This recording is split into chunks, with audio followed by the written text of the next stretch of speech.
हरता गणपती साऱ्या कलांचा अधिपती।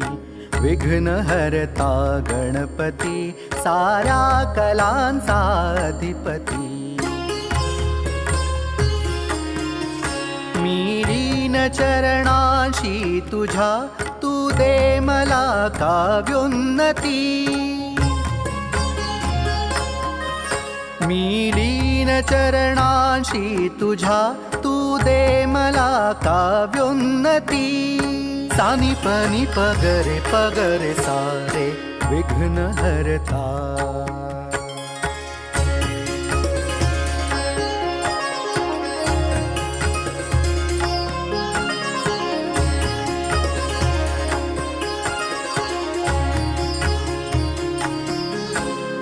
तू मनाच्या स्पंदनातून तू करा